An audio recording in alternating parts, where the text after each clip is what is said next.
Mau is an ugly, disgusting, pathetic loser who for some reason is the demon Riz Lord. He lives in the Inti-Isla, a continent with a large central island and 4 smaller islands to each side. The gods watch over this land, but everyone fears Mau's ugly, disgusting face, also known as Dark Lord Satan, ruler of the underworld. Mau declares war against the human world, aiming to create a utopia for all creatures of darkness. His 4 powerful generals Adramlech, Lucifer, Ashia, and Malakota each launch an attack on one of the 4 islands, spreading terror. However, a brave hero rises up, wielding a sacred sword. With this sword, the hero leads the human army to defeat each general and their forces, basically speedrunning each one of them to get to the Demon Lord DLC. After gathering knights from the Human Alliance, the hero advances to the central island to lay siege to the Dark Lord's palace. The battle is fierce, with both sides fighting with all their might. The hero faces Mau in combat and, with the help of 2 guys with Hadouken, they freeze Mau and manage to strike and cut off one of Mau's horns. Just then, Ashia arrives and saves Mau by blasting them with a force of 10,000 farts. He reports that the human armies are overwhelming their forces and they are basically cooked. One of the mages tells the hero they should retreat and return with reinforcements. But the hero tells them, "Hell nah, this is my victory royale." Mau dodges the blade and flies into the air. He decrees to the humans that he will reverse Ice-Sky himself, but promises to return one day to conquer and turn them all into Temu factory workers. Then he flies into a portal gate. Determined, the hero tells her mages she will chase after him, swearing to follow Mau wherever he goes to defeat him and definitely not to get married and have kids with him. She and the high priest, Olba, fly towards the gate before it closes. She makes it through, but Olba doesn't, leaving her disappointed as the gate transports her away. The portal gate transports Mau and Ashia to modern Japan. They are shocked because their gym rat bodies turned into a generic anime protagonist physique. In their confusion, they are confronted by the feds. Ashia tries to fight the police with his magic, but realizes he has no magic powers and he looks like a freak, so they're arrested.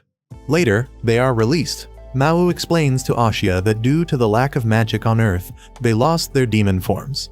Mau says he still has some magic left and asks Ashia if he has any. Ashia demonstrates, but only ends up hailing an Uber driver as he lifts his hand. They continue walking around, and Mau explains that they need to control what little magic they have to prevent it from running out. Although magic is just a fantasy concept on Earth, there might be a way for them to replenish it.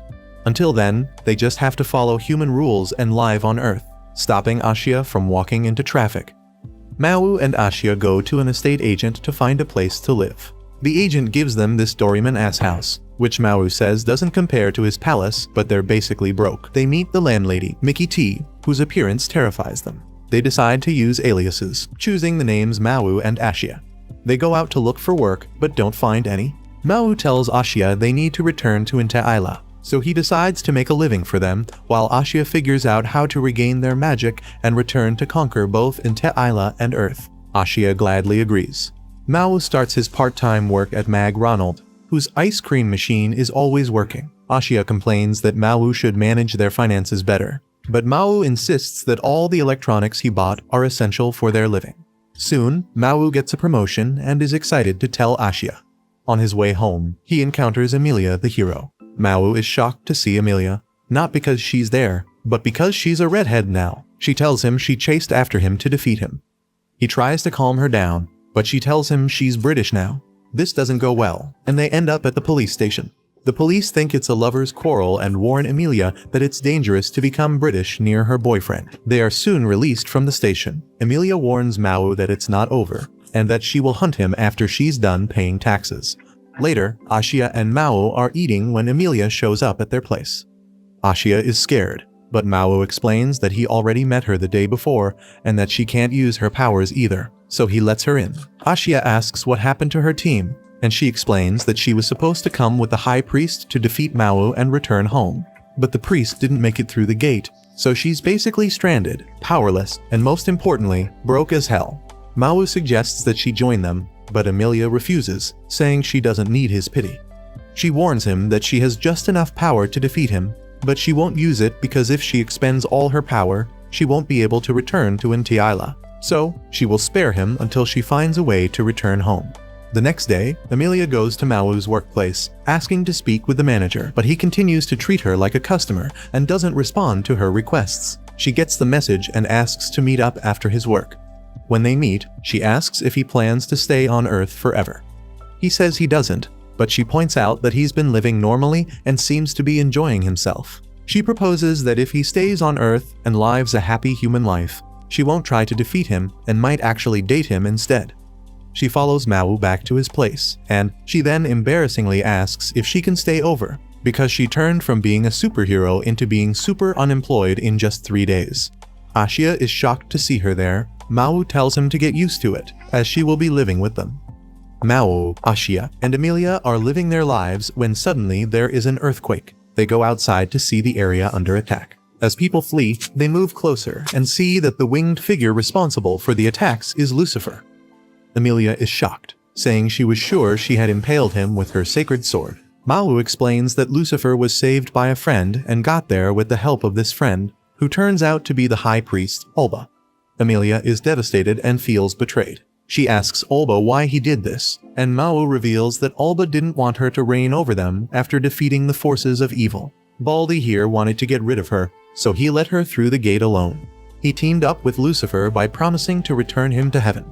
Olba is shocked that Mawu knows all this, and Mawu says it was obvious, because it's just like the movies. This annoys Ashia, who asks Mawu how he had time to see movies. Mawu says he just downloaded them via Pirate Bay. Ashia complains that he spends all his time cleaning and never gets a break to update his Letterboxd account. Their banter is disrupted when Lucifer shoots Ashia in the chest.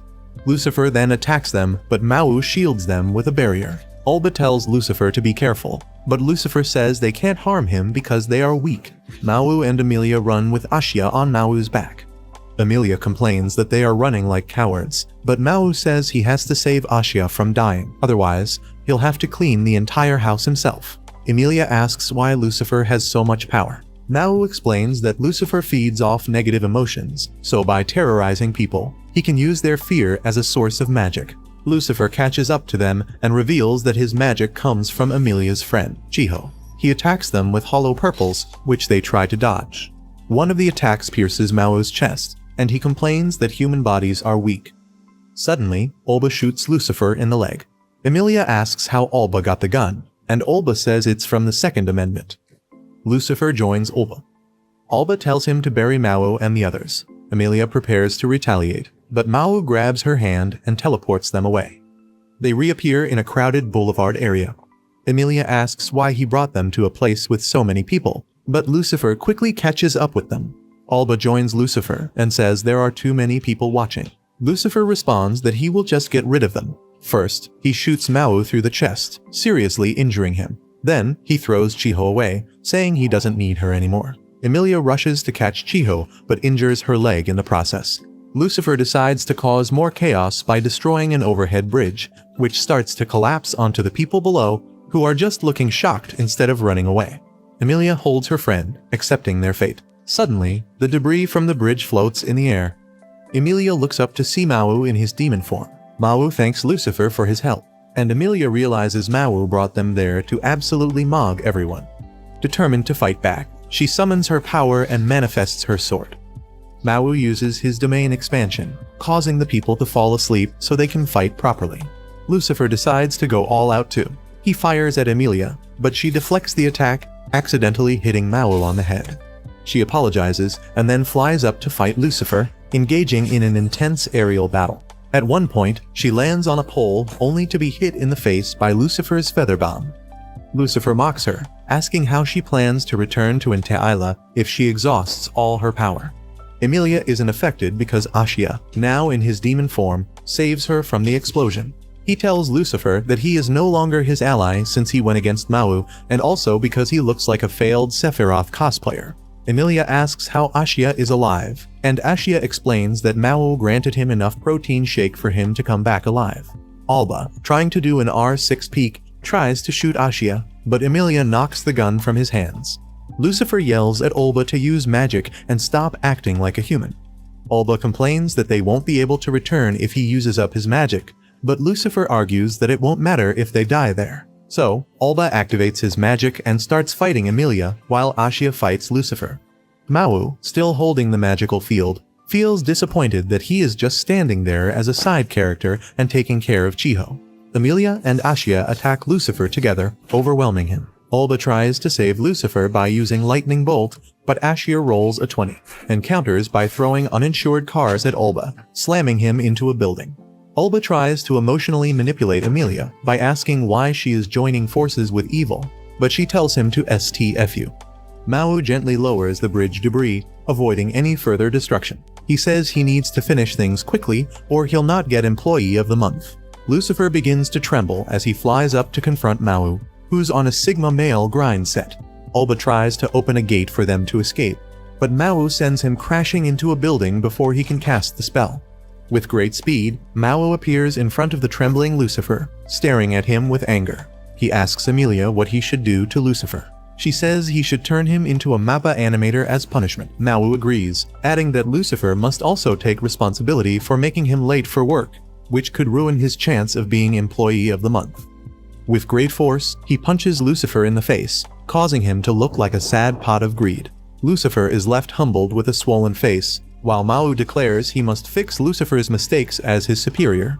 Using his power, Mao repairs the destroyed bridge and returns everything to normal. Lucifer ends up staying on Earth and joining their team. He becomes a nerd, learning about the world, especially net shopping, and wasting their finances on buying from Alibaba and Wish. That night, Mao returns from work and sees someone trying to enter their place. The girl, dressed in a kimono, has the reflexes of a 9-month-old, gets startled and trips, falling down the stairs. Mao catches her, but she passes out. When she wakes up the next morning, she introduces herself as Suzuno. She explains that she moved into the adjacent quarters last week and comes from a family deep in tradition, so she is not accustomed to modern society. Suzuno and Emilia go out for the day and are at the train station when Suzuno reveals that she has never been on a train. Emilia, confused, asks how she got to the city. Suzuno says she used the gate. Emilia asks if she's from Entaila, which Suzuno affirms. Both are shocked to discover they come from the same region. Emilia tells the group about Suzuno, and she decides to show them how she opened the gate. She lights some sticks in a bowl, and they all watch to see what happens. Suddenly, a small gate appears in the air, sucking in the atmosphere. Mao yells at them to hold onto something and quickly shields Chiho near a tree. A huge yellow apple falls from the gate, and then it closes. Mao remarks that the demon world doesn't have golden apples. That's from Minecraft. Emilia says weird things always happen when they are in the same place. Mao jokes that she's the one stalking them, but Emilia denies it, saying she came to give Suzuno some advice since she's staying with them and she doesn't want to be near him either. Mao then insults her fit, saying she's got no swag and it's whack, which angers her. She summons her sacred sword and prepares to attack him. Asha tries to stop her, but his legs are disconnected from the device. Lucifer looks to Chiho to stop Emilia, but she's too excited that Mao had hugged her. Suzuno doesn't interfere either, and Emilia is about to cut him with her sword, but Mao shields himself with the apple. To everyone's surprise, the apple perfectly parries Emilia's sword. The apple then transforms into a young girl. She sneezes in a cute way before falling asleep. They take her to their place, wondering who she is. She finally wakes up and greets them, revealing she can speak some Japanese after watching Cocomelon. Mao asks who she is. She introduces herself as Alas Ramos. She sneezes again, and a crescent moon sign glows on her forehead. Mao sees this and smiles, asking where she came from and who her parents are. She says her father is Mao and her mother is Emilia, pointing to them both, shocking everyone. Alas hugs Emilia tightly. Emilia defends that she doesn't have a child, and Alas seems like a special baby because she caught the sacred sword with her hands. Lucifer asks why Alas is referring to them as her parents. Chiho suggests that maybe she imprinted on them, as they were the first people she saw after hatching from the apple. Lucifer asks then how she knew Mao was the Demon King.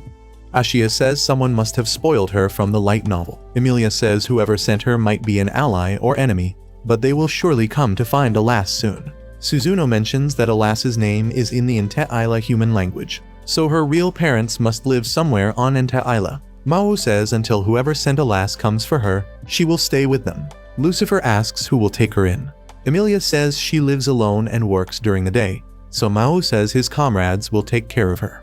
He appoints Suzuno, Chiho, and Ashia to take care of her. Ashia asks why he took Alas in, and Mao says he just feels it's his responsibility to take care of her.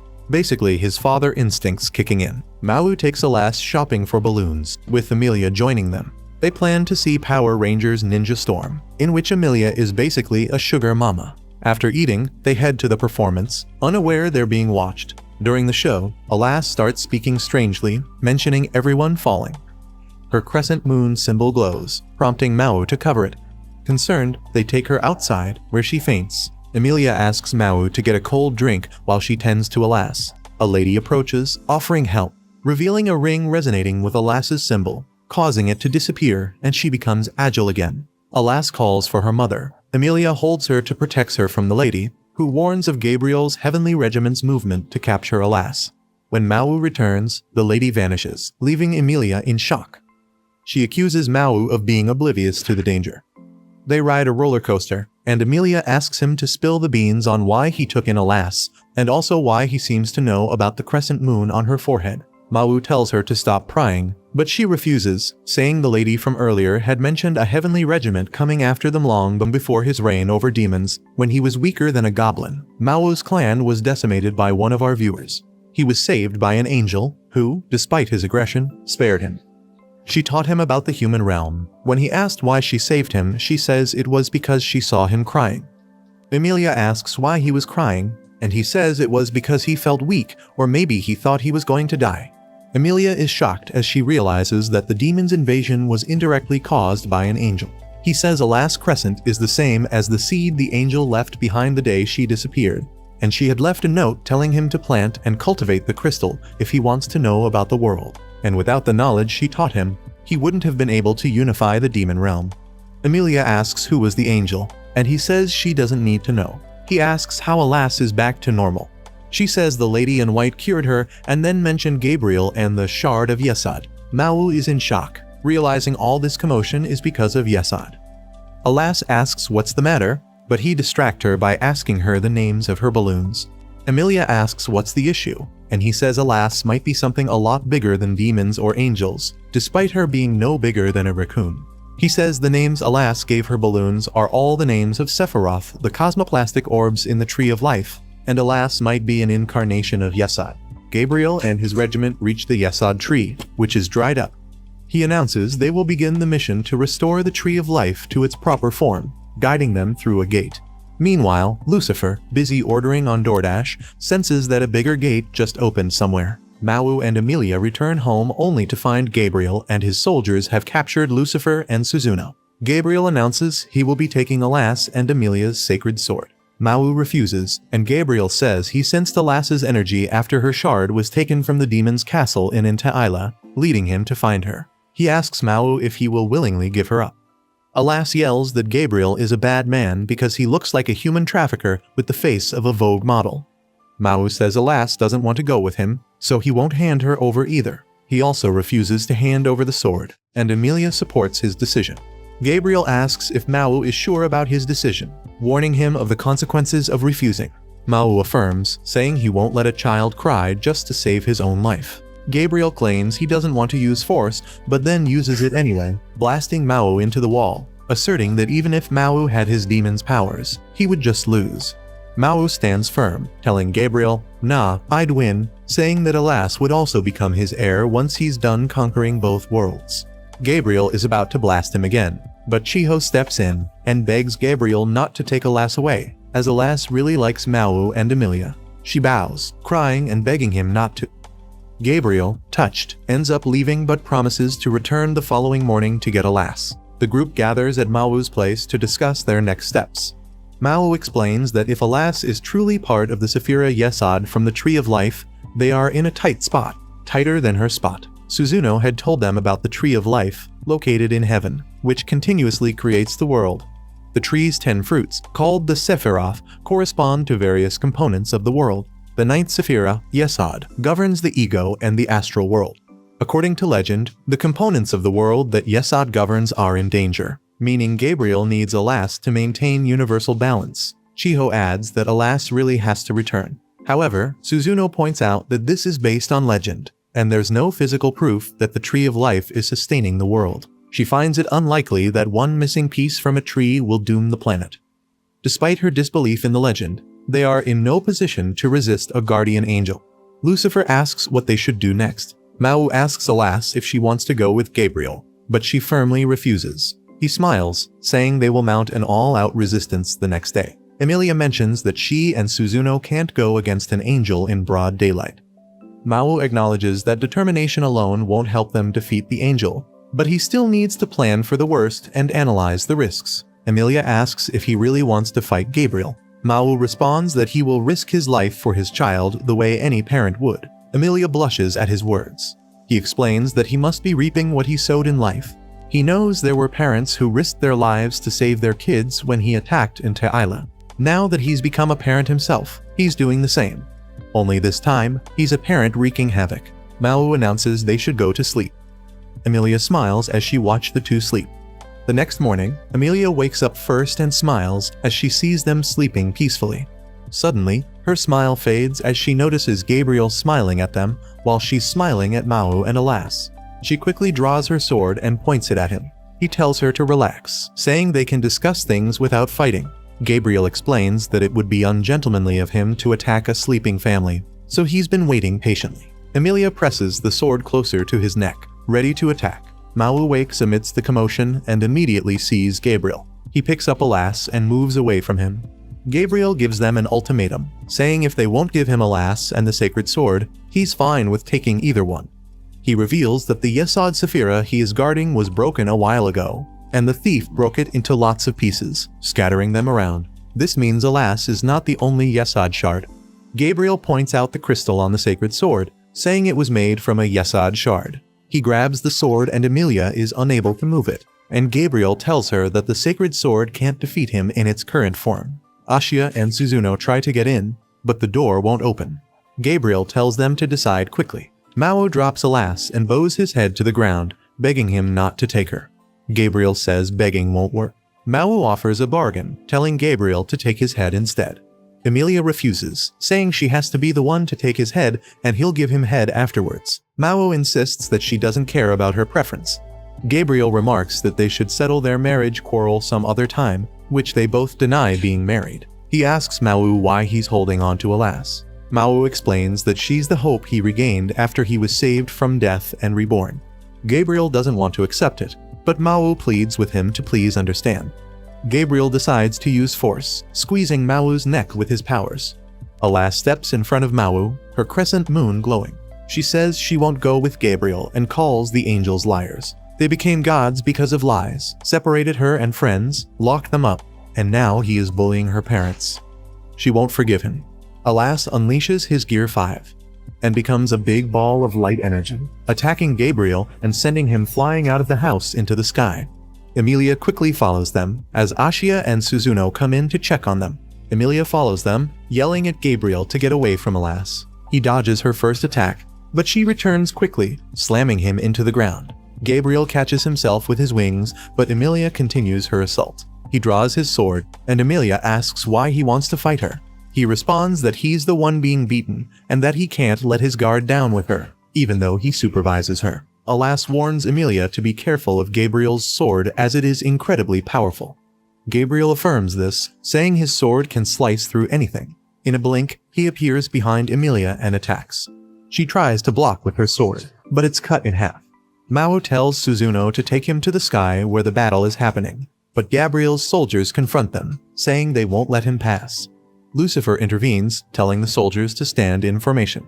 Ashia asks how that's possible, and Lucifer explains he was the top archangel before he fell, so he still has some influence over them. Mau acknowledges Lucifer's usefulness and hers. Gabriel tells Emilia that if she moves recklessly, he will be forced to use his full strength. Alas asks Emilia if she will be with Mau forever. Looking at the child's desperate eyes, Emilia assures her that she will be with him until death do them part. Suzuno flies through the air with Mau, throwing him like a pro MLB pitcher toward Gabriel. Mau grabs Gabriel and tells Emilia she should kill them both. She refuses, saying she can't do that in front of Alas, who is so happy to see her father.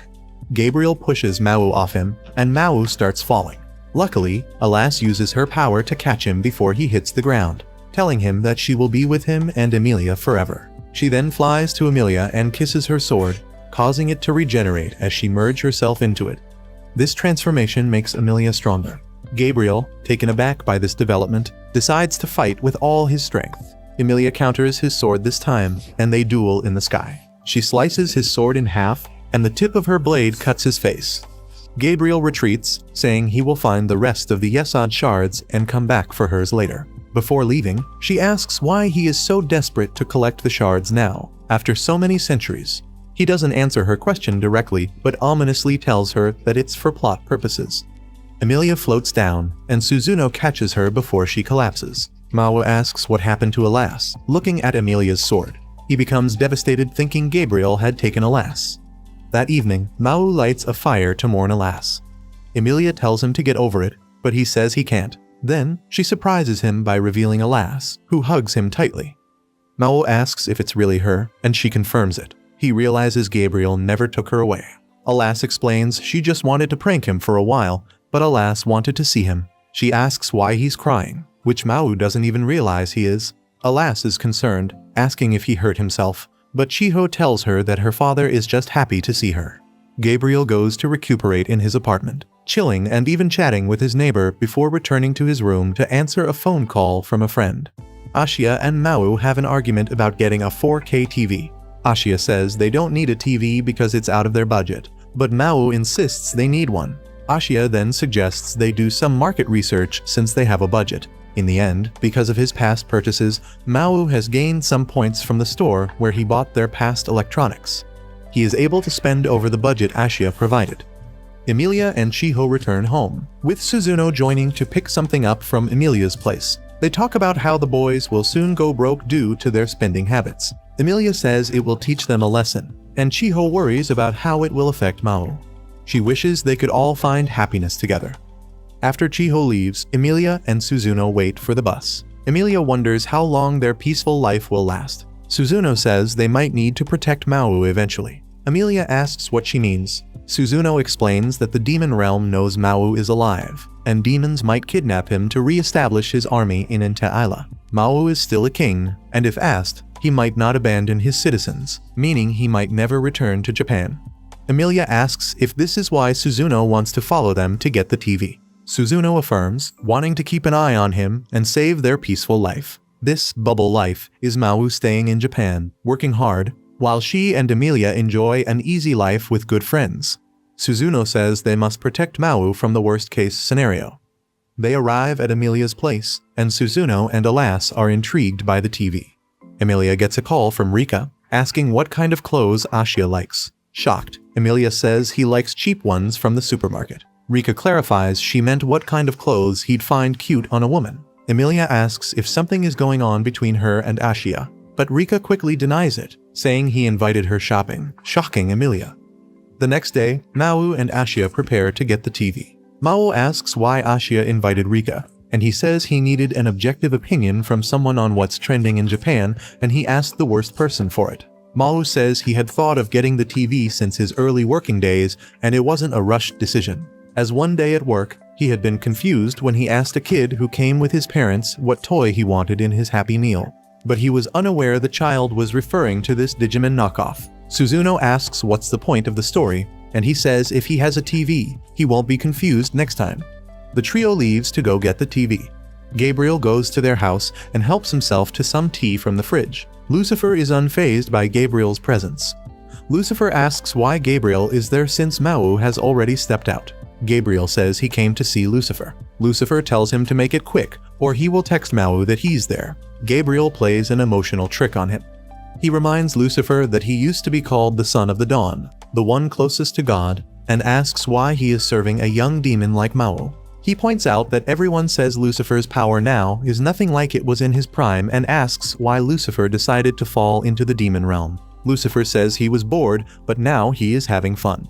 Gabriel asks if surfing the internet in the apartment is fun, and Lucifer affirms, saying that he likes it when there's a new leak of Jujutsu Kaisen. Gabriel says he came to ask about the Demon King. Lucifer says he can ask Mao himself, but Gabriel says he is asking about the other Demon King he used to hang out with, the legendary Demon King.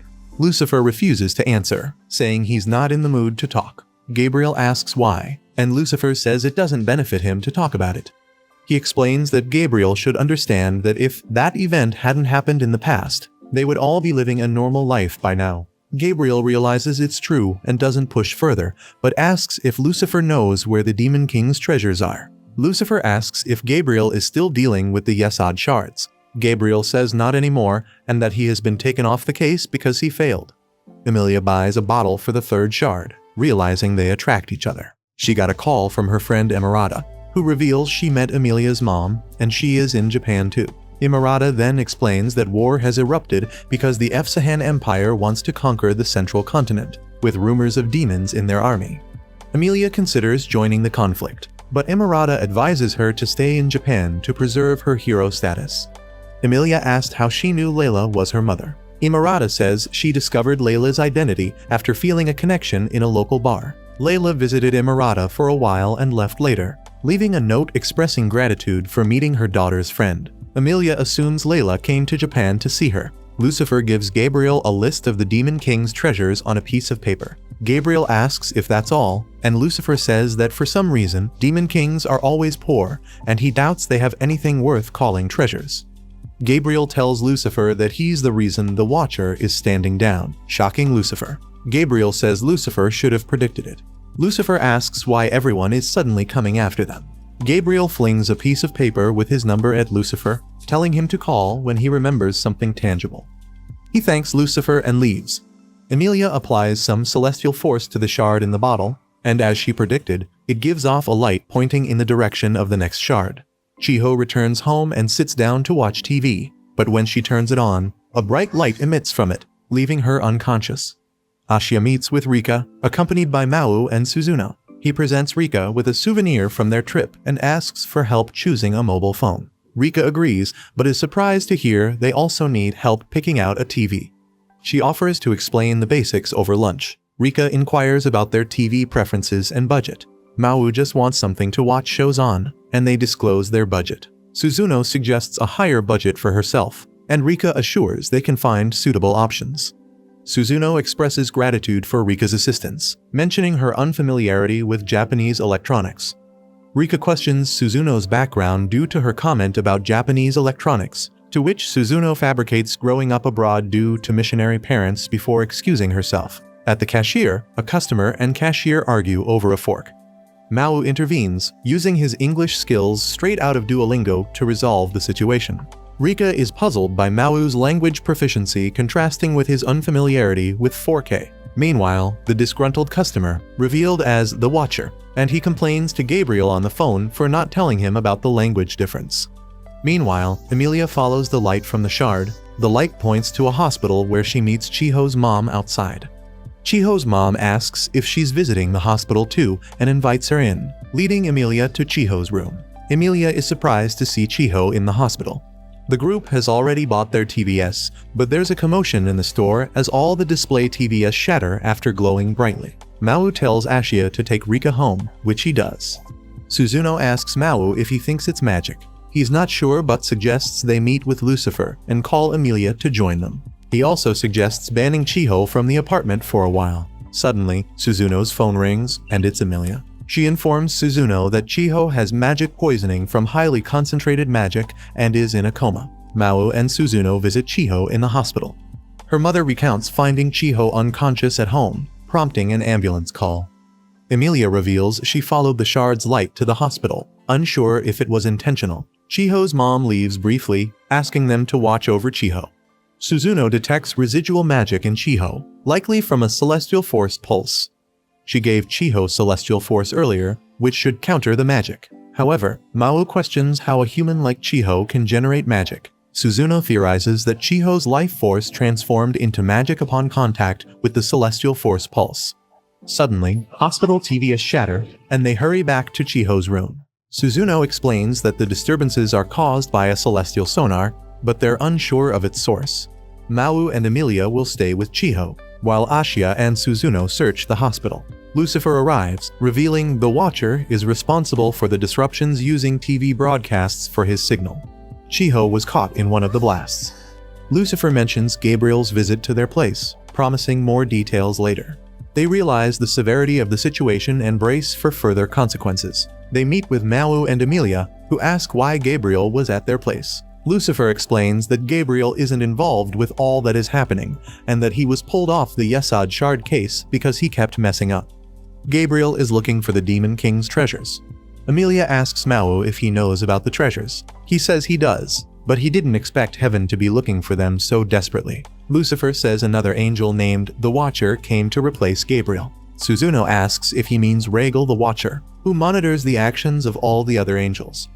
Lucifer says Regal isn't high-ranking enough, but has the power to declare final judgment, so he is responsible for monitoring the angels' actions and deciding their punishments. Suzuno wonders why only Chiho was affected by the sonar despite it being widespread. Mau reveals Chiho's home was the epicenter of a sonar pulse explosion, making her more susceptible. Ashia questions Regal's intent with the sonar. Emilia discloses the angel's target is her mother, Layla. Chiho's mom arrives, worried about the hospital incident. Mau assures her of Chiho's safety and announces their departure. Outside, they discuss Regal's punishments. Lucifer explains Regal and Sariel strip angels of immortality, banishing them to Entaila, sometimes leading to their demise. Emilia, gripping Lucifer's shirt, demands her mother remains unharmed.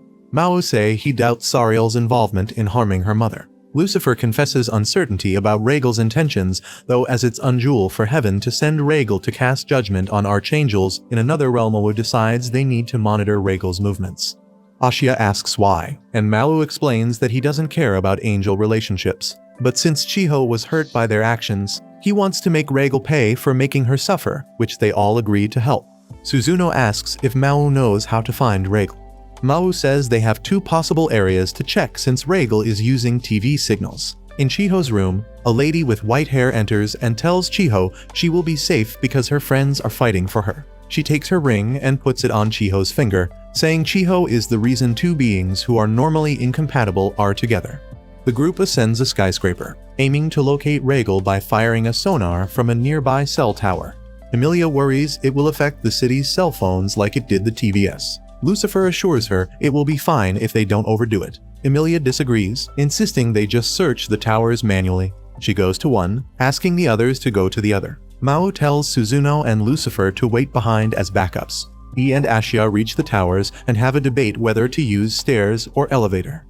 Meanwhile, Emilia scouts her tower, questioning her decision when Alas alerts her of Gabriel's presence as he falls from above. Emilia readies for a fight, but Gabriel disappears and reappears behind her, pointing his finger at her head. Emilia stays still, questioning his intentions. Gabriel denies planning to harm her, explaining that he only blocked the sonar waves from their tower to protect Regal's signal. Emilia demands to know where Regal is and what he plans to do with her mother. Gabriel claims ignorance, but offers information that could help her. Though skeptical, Emilia agrees to listen. Back at the tower, Mau and Ashia continue climbing the stairs, panting with exhaustion. Mau suggests it would have been easier to take the elevator up and the stairs down. He vows to make Regal pay if they find out he was downstairs the whole time. Suzuno worries that fighting hasn't broken out in any of the towers. Lucifer suggests they may still be searching, noting the many tourists in the area. He proposes Suzuno fire a sonar to locate Regal faster. Meanwhile, Chiho wakes up in the hospital and answers her ringing phone. The caller informs her that the ring on her hand is a fragment of Yesod. Gabriel reveals that angels hunt other angels to protect heaven from any threat. Emilia demands to know why they are after her mother. Gabriel explains that heaven sees Emilia as a threat due to her birth, revealing her mother is an angel and her father a human. He claims this revelation could collapse human faith and worship, so they must keep it secret. Emilia is shocked to learn about her father being on Earth, and Gabriel reveals that her father, Nord Justina, is alive. The caller talking to Chiho turns out to be Layla. She asks if Chiho believes everything she has told her, and Chiho confirms that she does. Layla then asks if Chiho is skilled with any weapons, and Chiho mentions her proficiency in archery as she makes her way to the top of the building. Meanwhile, Suzuno drinks something to replenish her sacred energy and begins emitting a probing wave by placing her hand on a building pole. Ashia and Mau, who are taking the elevator down, feel the wave and shiver. Suzuno detects two signatures, one belonging to Emilia and Alas, and the other, an odd one at Mau's location, which she identifies as Regal. Lucifer plans to contact Mau and Emilia, but Suzuno senses another signal approaching Chiho floating up to them in a light bubble. Chiho warns Suzuno against firing another sonar, claiming that she heard sonars upset the world's balance but doesn't disclose her source. As Suzuno observes 4 lights approaching, she summons her hammer and smashes through them, revealing a group of angels. She instructs Chiho to do as she was asked, while she and Lucifer confront the angels. Chiho creates a bow and arrow with her hands, which take the form of light. Reciting a chant, she fires the arrow into the sky, spreading a wave before departing. Suzuno confronts the angels, telling them she won't let them pass. They demand she stand down, claiming her actions defy God's will, and they serve Gabriel. Suzuno rebukes them, stating that God's will is to love one another and that he wouldn't forgive them for harming an innocent girl or a peaceful country. She challenges them to reflect on their actions and receive judgment. Enraged, the angels attack Suzuno, but she counters them with her hammer, daring the others to try her. As Chiho's wave passes over the people, they stop to witness the spectacle. Ashia and Mao rush outside and see people gathering to stare at the sky. As they observe the sacred energy in the sky, they hear Regal complaining about Gabriel's mistake. Mao approaches Regal, who recognizes him from the noodle shop. Mao becomes furious that Regal was downstairs all this time. When the sacred energy hits the top of the tower, it rains down light particles, empowering Mao and Ashia, causing them to transform into their demon forms and freeze the surrounding area. Meanwhile, Emilia struggles to believe that her father is alive. Alas asks if she's hurt, but Emilia assures her she's fine. Alas then asks what's wrong, and Emilia confesses that she had come this far seeking revenge for her father. But now that he's alive, she questions if that was the only reason she was enemies with Mao. Mao confronts Regal, urging him to prepare for a fight. Gabriel joins in, and Regal scolds him for not revealing that Mao is the Demon King. Gabriel explains that the sacred energy belongs to Layla and is granting Mao his powers. Mao asks about Emilia, and Gabriel informs him that she is still there and may not make it due to the damage she's sustained. Mao questions what Gabriel did to Emilia, and Gabriel claims he merely told her about her father being alive. Mao recalls Emilia's tearful face as she spoke of avenging her father and accuses Gabriel of ruining people's morale. He defends himself, stating he helped Emilia focus on the bigger picture. Regal prepares to leave, but Mao punches him, knocking him down. He admonishes them for hurting his friend and emphasizes that even demons cannot justify hurting others' feelings as justice. Regal declares that if they want to fight, he'll leave them to Gabriel and proceeds to fly away. Mao attempts to pursue him, but Gabriel blocks his path, catching Mao's punch he was aiming at him. Ashia tries to attack Gabriel, but he easily deflects the rocks, telling Mao that even at his full demon power, he cannot defeat him. Emilia confides in Alas, admitting that being a hero might have been too much for her to handle. Alas asks if she doesn't like being a hero, and Emilia explains that while she never liked it much, being a hero brought her and Alas together, so she doesn't hate it that much. She asks Alas what she wants to be, and Alas says she wants to be a Raksaguma, which Emilia loves, and she wants to make her mom. Emilia smiles and hugs Alas, apologizing for being a coward. She then carries her, feeling her will to fight returning. Gabriel hits Mao with a ball of lightning, pushing him back, and tells Regal to continue. Mao instructs Ashia to stop Gabriel, who pulls out his sword, despite it not being fully reformed, stating that it can still cut anything. Ashia charges at him, but Gabriel disappears and reappears behind Mao, calling them straightforward fighters. He blasts Mao, causing him to crash into Ashia. Gabriel reveals they've been fighting a double all this time as he creates more clones of himself. Suddenly, Regal falls back onto the tower, and they see that Emilia has arrived. He asks if she got her feelings together, but she says she put them aside as she attacks him, cutting down a clone. However, more clones surround her and hold her in place. Mao flies down and catches the real Gabriel, pinning him to the tower for Emilia to attack. Gabriel blasts him away, but Emilia quickly strikes him with her sword, sending him flying and causing his clones to disappear. Regal questions their motives, stating that him catching Layla is not their concern. He is then shot in the back by an arrow fired by Chiho. Mao and Emilia are surprised by her actions. Regal tells Layla that she should reveal herself and face the consequences. His wings suddenly disappear, and he falls to the ground weakened. Gabriel tells him it's their loss and suggests they leave, assuring him they are not betraying heaven and that avoiding such a risky battle is best. He tells Chiho that he would like to see how she and the people of Earth change the world before leaving with Regal. Emilia asks Chiho if she's her mom, and Chiho communicates that her mom apologizes and says she is taking back Mawu and Ashia's mana, as it has already upset the world's balance. Emilia begs Chiho to let her talk to her mom, but Chiho apologizes, saying there's no time. She quickly aims her arrow to the sky, reciting a chant, and undoes the mana she released. The sacred energy resonates through the sky like an aurora, and everyone stares in awe as small balls of light fall down like snow. Chiho stops floating and lands on the ground, sound asleep. The group enjoys their peace as they share a meal. The TV announces a fireworks celebration coming up, and Mawu expresses interest in going, while Lucifer complains about the crowds at the event. Emilia gets their attention and bows as she reveals that she will be going to stay at her parents' place. That night, Mawu and Suzuno escort her and Chiho as they go to their place. Suzuno asks if she is sure about leaving, and she explains that she always wanted to defeat Mawu, but when Alas came into their lives, defeating him got complicated. Now, both angels and demons are always causing trouble for them. She's tired of random outsiders messing with her, so she wants to return to Ente'ila for a while to rest. She adds that if she retraces her mother's footsteps in Ente'ila, she might figure out some things about her mother, the Yesod shards, and the connection between heaven and demons. She's not certain she will find anything, but she hopes she gets lucky. Chiho asks if she can see her off, and Emilia says she can, as Emerata is opening the gate for her Monday afternoon, and Chiho will be in school by then. Suzuno assures her she will see Emilia off.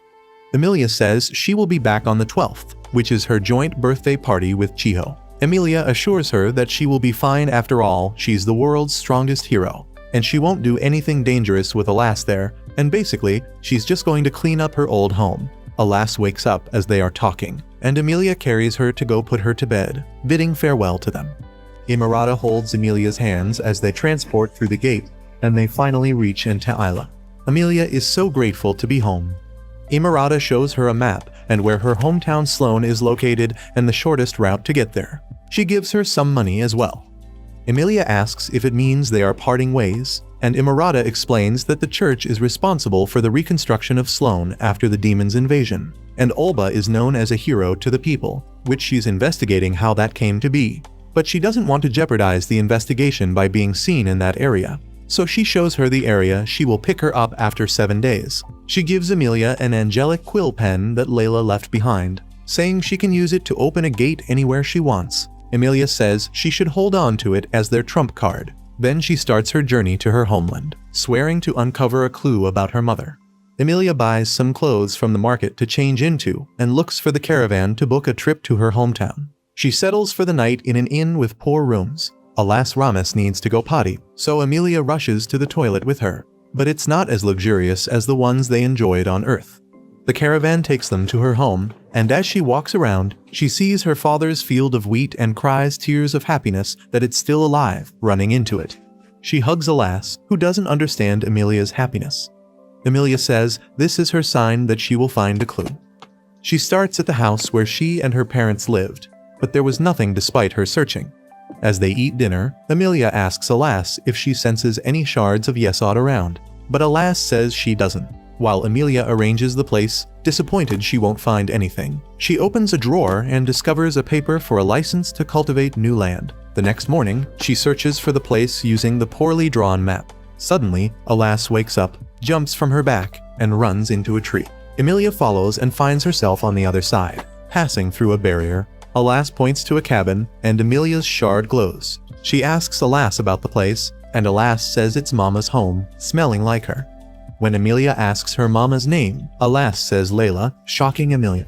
Realizing Alas must see Layla in her, she figures Layla entrusted Mawu with a shard of Yesod, meaning Alas is Layla's.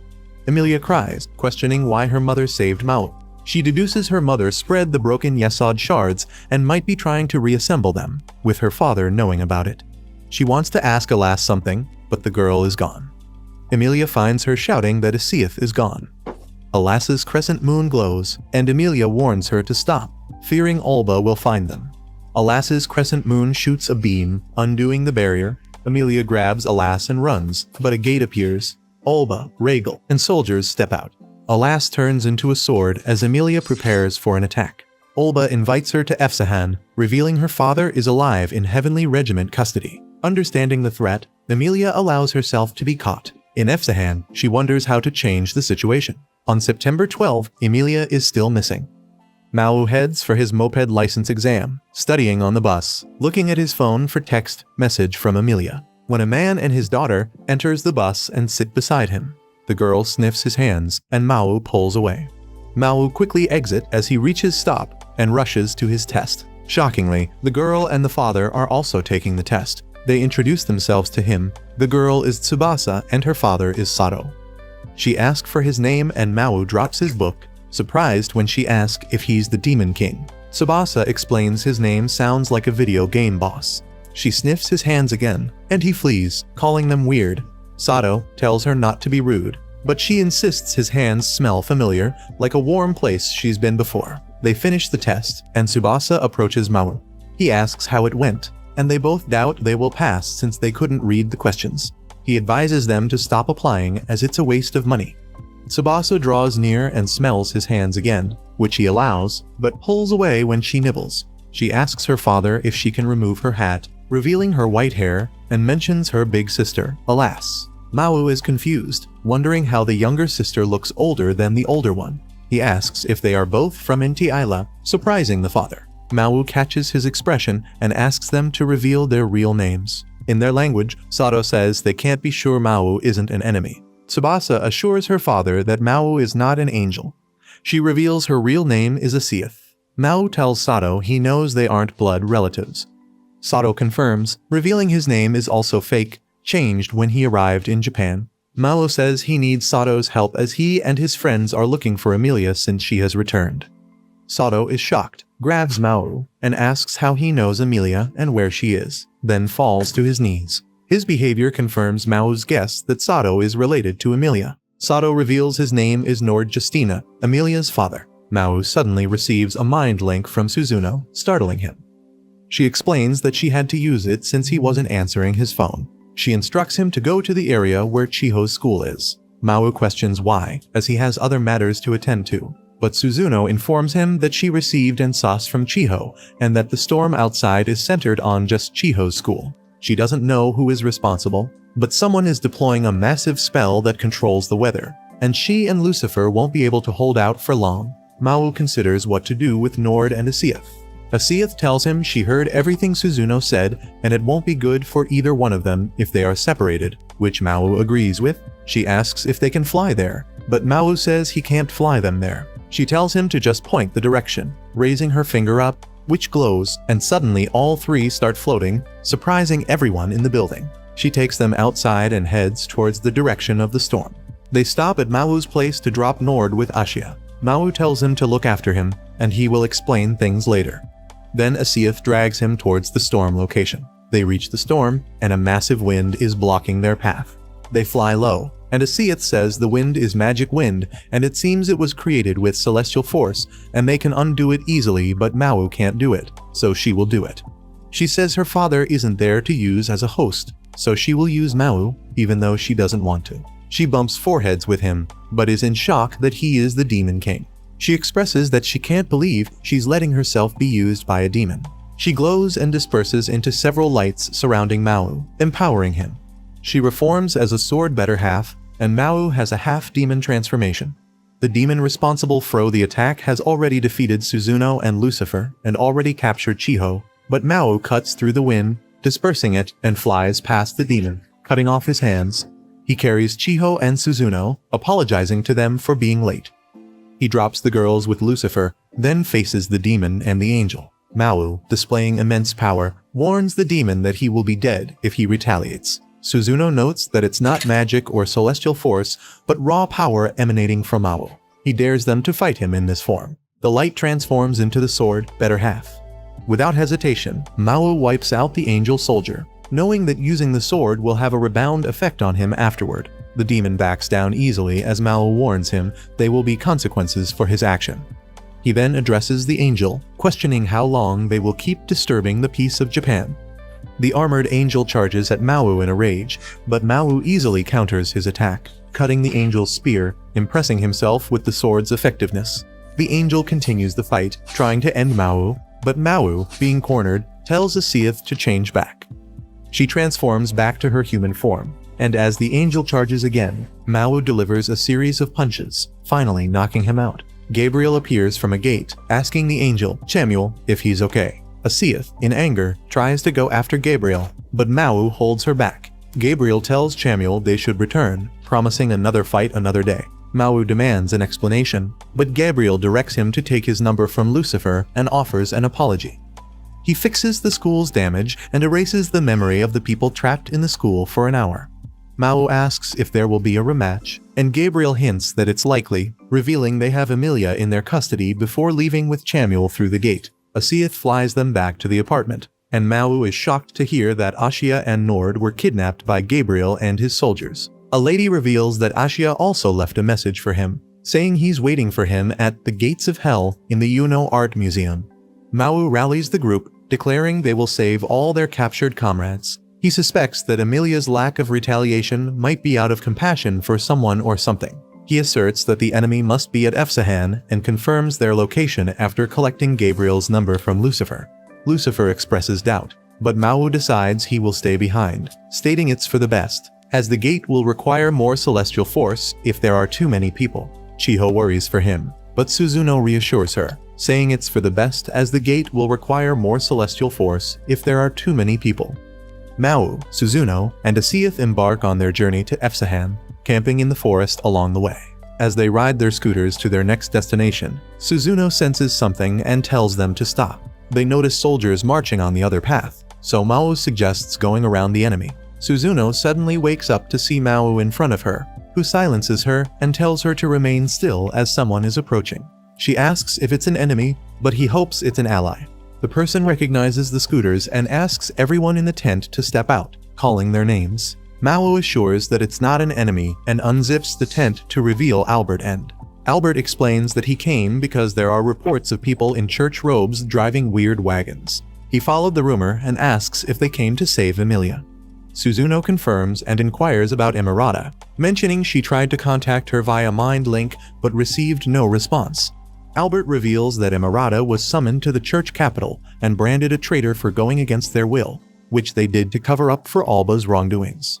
He adds that they aren't allowing her to see anyone, explaining why Suzuno couldn't contact her. Mao invites Albert to join them in rescuing Emilia, and Albert accepts but asks if Asiath is the one who fused with Emilia's sword. Mao clarifies that Alas and Asiath are both sacred sword. However, when Mao asks Asiath to transform into her sword form, she only turns into a dagger in Mao's hands. Suzuno questions what's wrong, and Asiath mentions that it's like Mao is refusing to let her use her power. Mao denies this but suddenly rushes into the bushes to throw up. Albert comments that they can't use the sacred sword, which Suzuno acknowledges but suspects something is off. Mao returns and Suzuno points out that it's weird they've returned to Intaila, but Mao hasn't returned to his demon form. In an inn, Suzuno forbids Mao from joining the fight, citing his lack of powers. Frustrated, Mao questions why his powers aren't working, but Asiath, too sleepy, mentions they need to eat more shrimp.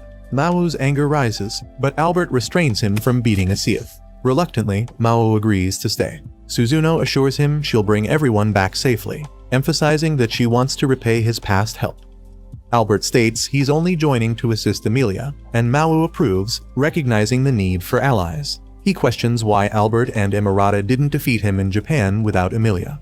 Albert explains it was Emilia's wish. Suzuno urges them to leave. Albert instructs Mao to remain with Asiath and behave. Emilia leads the armies to a seemingly deserted town. Olba questions if she's certain about the enemy's presence there, but Emilia, armed and armored, orders her men to charge toward Ashia Castle. Olba becomes angry at her lack of response to his question as she charges towards the castle, where Ashia awaits her. At the castle, Ashia questions why Emilia came despite hearing about his Hiyako and his ginger bud. Emilia asserts that she and her sword don't need a ginger bud with her Hiyako. Ashia suggests ending their battle once and for all, and they both take to the air to engage in combat. Olba tries to stop Emilia, but some demons prevent him from interfering, warning him not to meddle in their battle. Emilia and Ashia engaged in aerial combat, discussing Mao's potential arrival. Ashia confirms that Mao will come, so they resolve to continue fighting until Mao arrives, knowing they must play into the enemy's hands for now. As Asiath wakes up, Mao asks how she's feeling, and she mentions a headache and neck ache from their earlier flight. When the crescent moon on her glows, Mao realizes that Alas must be fighting. Asif confirms this, pointing in the direction where she senses the battle. Mao is frustrated that he can't sense it himself, but Asif urges him to hurry to Alas's aid, suggesting that even though he may feel useless, she can still do something on her own. Mao decides they need to act quickly to save Alas and prepares the scooter, explaining to Asif that flying might attract attention. He instructs her to ride the scooter cautiously, emphasizing the need to avoid tipping off Gabriel and his men. Together, they ride towards the location of the fight. Meanwhile, Ashia and Emilia continue their intense aerial duel. Ashia dodges Emilia's attacks, acknowledging the toll the conflict has taken on their demon citizens. Emilia expresses regret over the casualties. Ashia assures her it's not her fault. He asks about Alas, and Emilia confirms Alas's well-being. Their battle continues, with Ashia using a magic rope to restrain Emilia before tossing her across the rooftop. This infuriates her as she hurt her nose and she slams him into the roof. He warns her not to cause too much damage, as her father is being held nearby in the cloud retreat. Emilia is moved to tears at the revelation that her father is close. Ashia reminds her not to make any suspicious moves that could jeopardize his safety, and Emilia, wiping away her tears, declares her readiness to fight with all her strength. They resume their duel. As the fight between Ashia and Emilia drags on for 7 hours, the angels watch from a distance. Regal comments on Ashia's surprising strength, noting that Gabriel had easily defeated him in Japan. Chamuel wonders if Emilia is holding back, given that her Yesod power should make her a match for Ashia, implying she should have won by now. Gabriel acknowledges this, but reassures that Emilia won't lose, and they will intervene if necessary. Regal then spots the scooters approaching the castle, and Gabriel notes that it's about time they showed up. Mao and Asif drive forward, encountering soldiers who, unfamiliar with the scooters, start shooting arrows at them, thinking they are demons. Mao instructs Asif to keep driving at full speed. The soldiers, fearing being hit, give way. Mao honks the horn to catch the attention of Ashia and Emilia, who are relieved he came but confused by his mode of transport. Asif warns Mao that the cavalry is catching up, and he tells her to follow the plan. She happily lights and throws firecrackers at the cavalry, causing chaos. Mao does the same with a fire bottle, forcing the soldiers to move aside to avoid the fire. As they approach more soldiers, Mao instructs Asif to keep advancing without harming anyone. They spot Olba and the demons at the entrance, but Mao tells Asif they will drive straight through. They end up crashing through the gates and into the cloud retreat. Emilia and Ashia worry about the potential collapse of the structure, but a light beam shoots into the sky as Mao descends from it. Ashia bows to him, while Mao complains about missing work shifts and needing to apologize to his colleagues. Emilia, unusually shy, thanks Mao for his help and promises to apologize when they return to Japan, a reaction that Mao finds strange. Asif flies towards them, carrying Nord. Emilia starts crying upon seeing her father. Mao presents Nord as an apology for all the trouble he's caused her. Emilia hugs her father, crying with relief that he is still alive. Alas Ramos appears and hugs Mao, who reveals he brought someone for her too. Asif is surprised to see that Alas Ramos is still a baby. Alas Ramos jumps to Asif, complimenting her on how much she has grown. Asif begins to cry, hugging her big sister and expressing how much she missed her. Alas Ramos comforts her, telling her not to cry. Emilia, overwhelmed with questions, is reassured by Mao, who promises to answer everything once they return. He points out that they have a bigger problem now. They look up to see the angels staring down at them. Mao faces the angels. Regal taunts him, claiming the angels have the upper hand in Enta-Isla. Mao retorts that Regal should only boast if he actually wins, otherwise, it would be embarrassing. He asks Gabriel if he is joining the fight, and Gabriel confirms. Chamuel, already gearing up for battle, chants Mao's name repeatedly. Mao turns to Emilia, asking if she's ready. She affirms and transforms Alas Ramos into her sword form. Regal questions Emilia's plan, pointing out that her siding with demons to fight angels will be witnessed by many. So Mao tells Emilia to stand down and not fight, charging towards the angels himself. Meanwhile, Albert and Suzuno rush to stop Imarata's trial. They arrive just in time, with Suzuno declaring the trial unlawful and demanding it be halted. Mao engages the angels, firing magic balls at Regal. Regal dodges and counters with his own attacks, which Mao evades.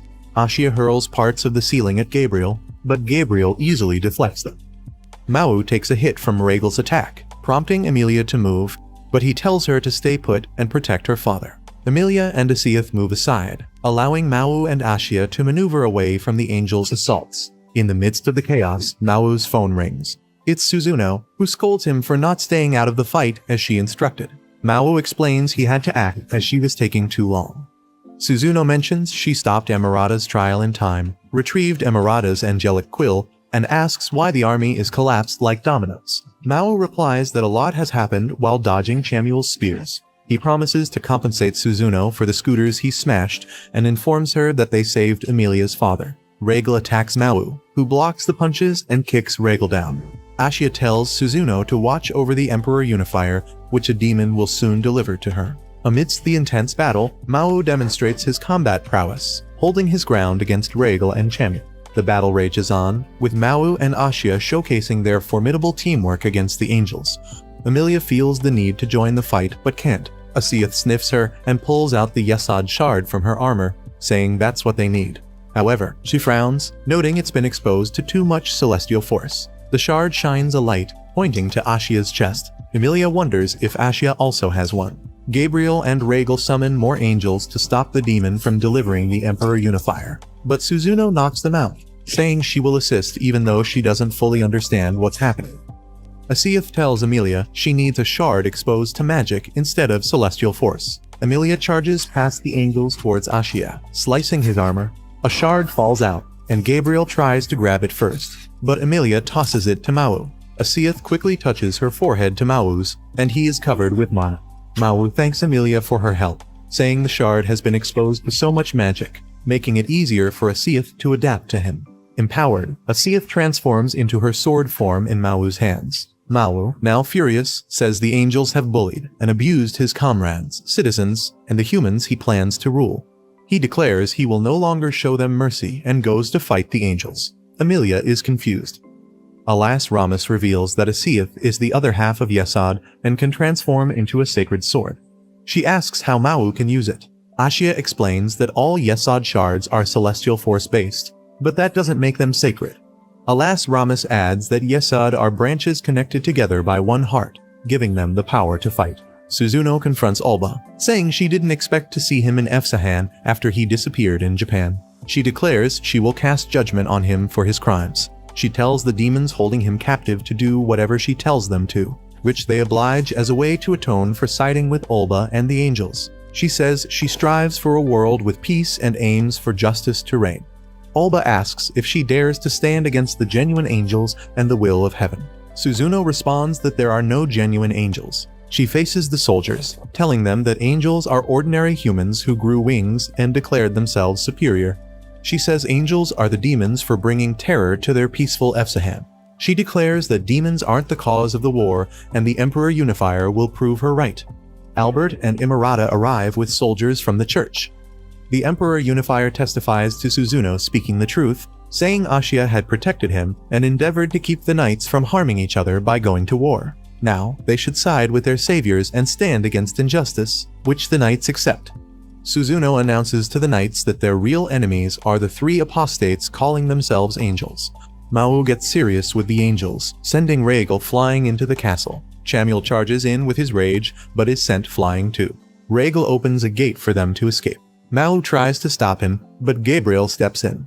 Mao slams Gabriel into the castle. Gabriel asks him to go easy on him. Mao says he's already going easy by not killing him on the spot, and that he will bring him back to Japan to make him spill everything he knows. Mao ties up Gabriel. Emeralda complains that the whole place is a mess. Mao asks about her trial. Emeralda says Suzuno and Albert saved her just in time, and now they are going to get rid of the moles in the church. She tells Emilia to fight for her own sake henceforth, not for the world's. The male branch demons tell Suzuno to stay safe, and Suzuno says she hopes their next meeting will be on speaking terms, not fighting terms. As the place is being fixed, Emilia tells Mao she wants to apologize for the damage she caused to his people. He tells her not to worry about it, saying she did it because she is the hero, and he caused it because he was the demon king. They were just fulfilling their duties. He assures her that their relationship hasn't changed and tells her that she owes other people apologies instead, like Chiho and Rika. He mentions that he already got Chiho something for her birthday. Emilia feels sad about leaving them, but Mau tells her not to worry and to go apologize to them. He says they will be happy to know she's okay. Chiho is walking home when she receives a text. She quickly runs to Mau's place and sees everyone has returned. She hugs Emilia, crying that she returned safely. They go inside to celebrate with tea. Ashia asks Lucifer if anything happened while they were gone, but he says no. Emilia watches over her father and is happy when he finally wakes up. She cries and hugs him. Later that night, they all gather around the table to eat dinner, happy to be together once more.